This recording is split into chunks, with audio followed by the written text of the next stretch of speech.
All right, so today we're going deep on something a little different. Yeah. We're still in the world of Minecraft. Yeah.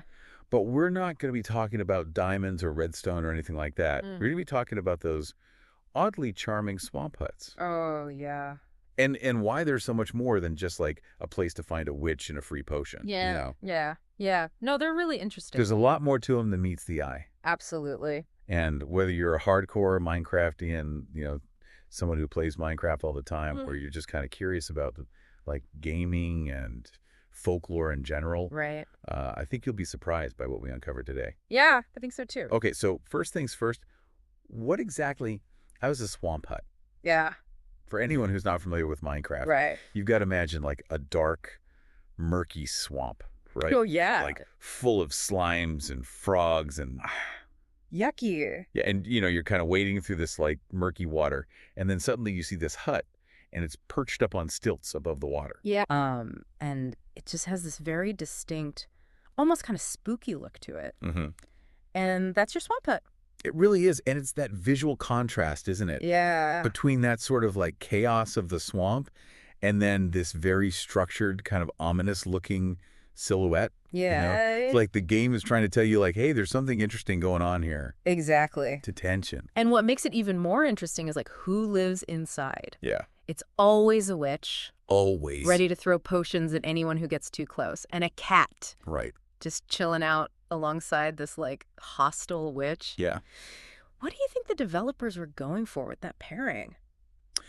I always thought it was kind of funny. It's like a little bit of whimsy, Yeah. You're all prepared for this like dangerous encounter. Right? And then there's this cat just rubbing up against your leg like, hey, what's up? Yeah, exactly. I think it just adds a layer of complexity to the player's interaction with the hut, Like, what are you going to do? Are you going to attack? Are you going to try and befriend the cat? Yeah. I think it's one of those little details that makes the game world feel a little bit richer. Definitely. And speaking of interacting with the hut, Okay. here's a fun little challenge for you. Right. Most swamp huts don't have stairs. It's true. To get inside, you have to get a little creative. To do. Got to build a ladder. Yeah. Maybe stack up some blocks. Right. Find a way to like make your own entrance. Yeah. What do you think about that? I think it's really clever. Yeah. It's subtle, but it's clever game design because it forces the player to think outside the box. Yeah. And utilize the game's core mechanics. You Yeah. can't just waltz into a swamp hut. You got to earn your way in. Right.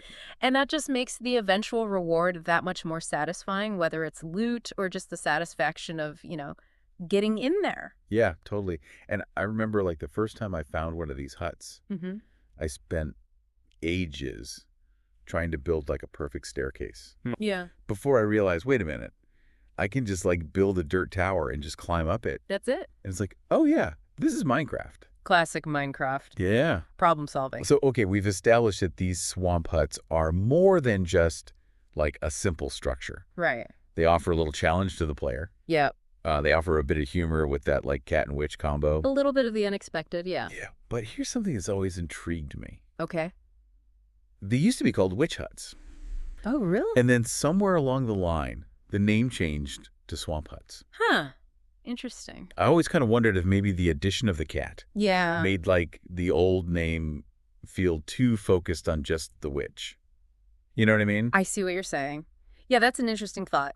Yeah. It's probably more likely that the name change was tied to just broader game updates, and a desire for consistency in their naming conventions. Right. But it's a good point that you make. Even in a game, things evolve and they change over time. Absolutely. And speaking of witches, Yes. are these Minecraft witches share some interesting parallels with witches in like real world folklore? They do.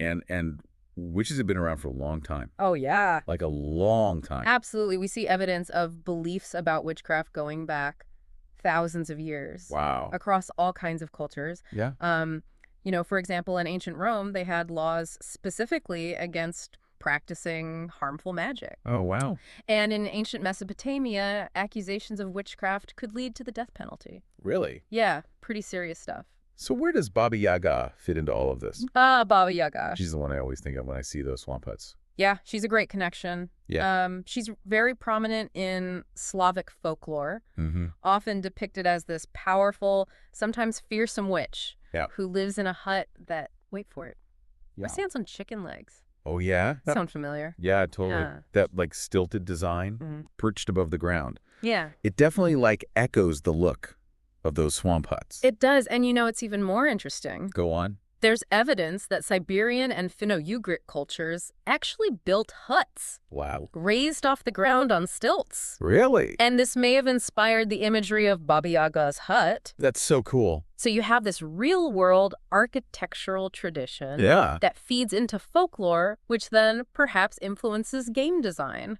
Wow. It's like this chain of inspiration spanning centuries and cultures. So we've gone from breaking down, like, a seemingly simple game structure to exploring ancient history and architecture and folklore, That's right. all because of a swamp hut. All because of a swamp hut. It's amazing. It's really kind of mind-blowing when you think about it. It is. And, it makes you wonder, Yeah. was this connection intentional on the part of the Minecraft designers? Right. Did they consciously draw inspiration from Baba Yaga? Or is it just a happy accident, like Yeah. a subconscious echo of shared cultural imagery? It's an open question, but it really speaks to the complex and often surprising ways that creativity works.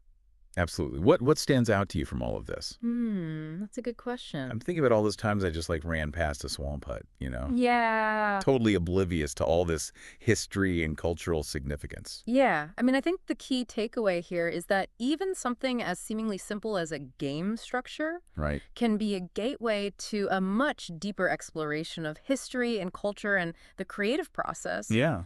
And who knows, maybe this deep dive will inspire someone out there to take a closer look at the world around them, both Right. virtual and real, and discover all these unexpected connections. Totally. And hey, if you've had any particularly memorable swamp hut encounters, Oh, yeah. or you have your own theories about the Baba Yaga connection, Let us know. yeah, we'd love to hear them. Absolutely. Awesome.